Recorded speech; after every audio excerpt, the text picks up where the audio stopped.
Hello friends, আজ আমি গুড়ের পায়েস তো সুন্দরই, কিন্তু সেটাও আরও সুন্দর কিভাবে বানানো যায় সেটাই তোমাদেরকে দেখাবো।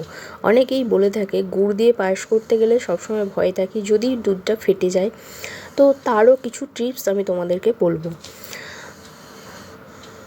এখন গুড়ের সিজন ঠিক নয়, তবুও আমার কাছে গুড়টা ছিল, আমি তাই বানিয়ে নিলাম তোমাদেরকে দেখাবার জন্য।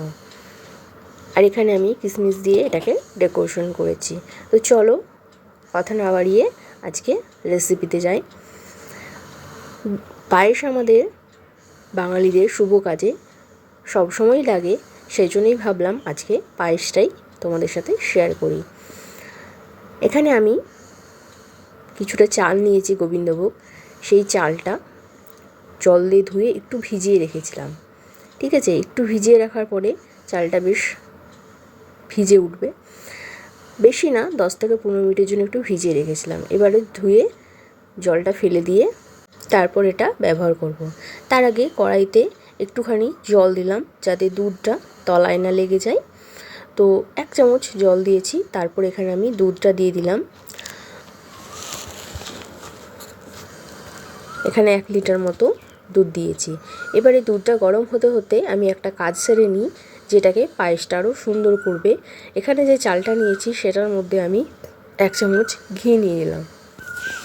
ঘি দিয়ে খুব ভালো করে চালটার সাথে মাখিয়ে নেব।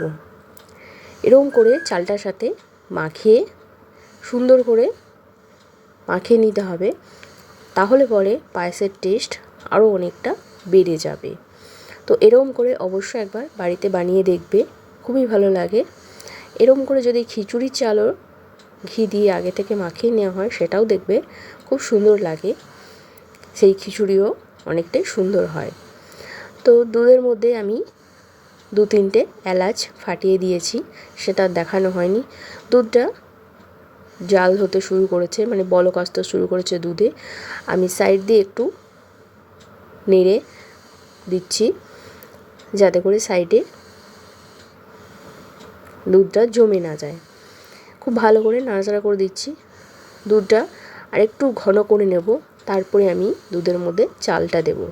তো যেটা বলছিলাম, বাঙালিদের 12 মাসে 13 পার্বণ, আর এই 13 পার্বণে দুধ মানে পায়েস হচ্ছে একটা অন্যতম রেসিপি, যেটা আমাদের কম বেশি হয়েই থাকে ঘরে। যে কোনো অনুষ্ঠানে বাঙালিদের পায়েস থাকেই। পায়েসটাকে বাঙালিদের শুভ একটা রেসিপি বলে ধরা হয়।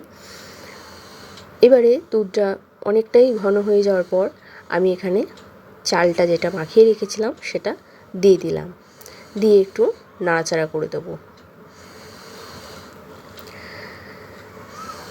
খুব ভালো করে একটু নাড়াচাড়া করে দেবো।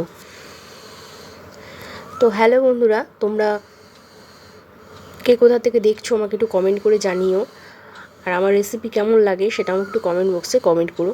অনেক দিন আমার কোনো ভিডিও আসেনি, আমি বিশেষ কিছু কারণের জন্য ভিডিও বানাতে পারিনি। তো আমি আশা করব তোমরা আগের মতোই আমাকে হেল্প করবে এগিয়ে যাওয়ার জন্য, আমার রেসিপিগুলো দেখবে। তোমরা আমার পরিবারের মতোই, কাজেই তোমাদের কাছে এটুকু আশা রাখতেই পারি যাতে আমার রেসিপিগুলো তোমরা দেখো এবং ভালো লাগলে কমেন্ট করো, শেয়ার করো। আর যদি ফেসবুক থেকে দেখছো, ফেসবুকের পেজটাও ফলো করে নিও। ইউটিউব থেকে দেখলে ইউটিউবের চ্যানেলটা একটু সাবস্ক্রাইব করে নিও এবং পাশে থাকা বেল আইকনটাও প্রেস করে দিও, যাতে করে পরবর্তী আবার যখন রেসিপি দেবো তখন তোমাদের কাছে খুব সহজে পৌঁছে যায়। তো খুব ভালো করে চালটা সেদ্ধ হয়ে গেছে এবং সেটা আরও নাড়তে নাড়তে আরও ঘন করে নিলাম। পায়েস রাঁধতে আমরা কম বেশি সকলেই জানি, কিন্তু সেটাকে আরও সুন্দর কীভাবে করব তার জন্যই আজকে তোমাদের সাথে রেসিপিটা। তো দেখো চালটা অনেকটাই সেদ্ধ হয়ে গেছে, তোমাদের একটু দেখিয়ে দিচ্ছি।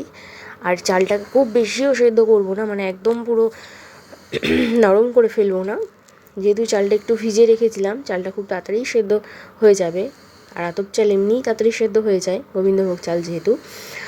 আর দুধটাও দেখো অনেক ঘন হয়ে গেছে।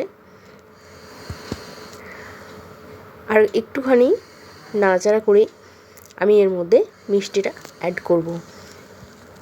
তো যেটা বলছিলাম, আজকে আমি খেজুরের গুড় দিয়ে এই পায়েসটা বানাবো। তো গুড় দিলে অনেকেই বলে যে পায়েস ফেটে যাওয়ার ভয় থাকে। হ্যাঁ, এটা আমার ক্ষেত্রেও অনেকবারই হয়েছে, কিন্তু এটা আমি করতে করতে শিখে গেছি, বা যেটা বলতে পারো একটা করতে করতে হয় না, সেই রকম শিখে গেছি যে গুড়টা যদি আমরা পুরো পায়েসটা রেডি হয়ে যাওয়ার একদম শেষের দিকে ইউজ করি, দিয়ে একটু নেড়েই গ্যাসটা বন্ধ করে দিই, তাহলে কিন্তু অনেক সময় মানে গুড় দিলে ফাটে না এবং টেস্টটাও ভালো হয়। একদম পুরো পায়েসটা পুরো একদম ঘন হয়ে যাওয়ার পর আমরা গুড়টা ইউজ করব।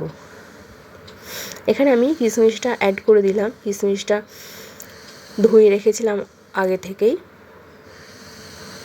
এখানে চাইলে আপনারা আরও ড্রাই ফ্রুটস ইউজ করতে পারেন। আমি এখানে শুধু কিশমিশ দিয়েছি, তাও খুব অল্প পরিমাণে দিয়েছি।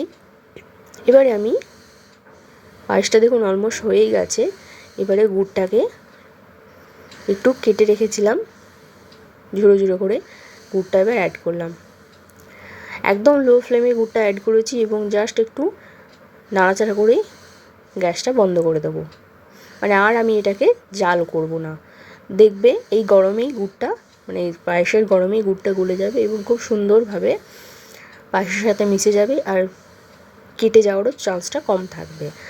আর এটাও যদি না হয়, একান্তই অনেকেই সাহস করে যদি না দিতে পারো এরকম গুড়, তাহলে অল্প একটু দুধ নিয়ে 2 চামচ গুড় দিয়ে আগে থেকে জাল করে দেখে নিতে পারো যে গুড়টাতে দুধটা কেটে যাচ্ছে নাকি। যদি দেখো কেটে যাচ্ছে, তাহলে সেটা ইউজ করবে না, আর যদি দেখো ওটা ঠিক আছে, তাহলে তখন সেই গুড়টা ইউজ করবে পায়েসে। তো কথা বলতে বলতে আমার পায়েস রেডি হয়ে গেল।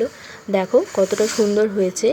আর আমি এরকমভাবেই খুব ঘনই পায়েসটা বানাই, এরকমই সবাই আমাদের বাড়ি পছন্দ করে। তোমাদের কেমন পছন্দ সেটাও কমেন্ট করে জানিও, আর এই রেসিপিটা কেমন লাগলো এবং টিপসগুলো কেমন লাগলো সেটাও কমেন্ট করে জানিও।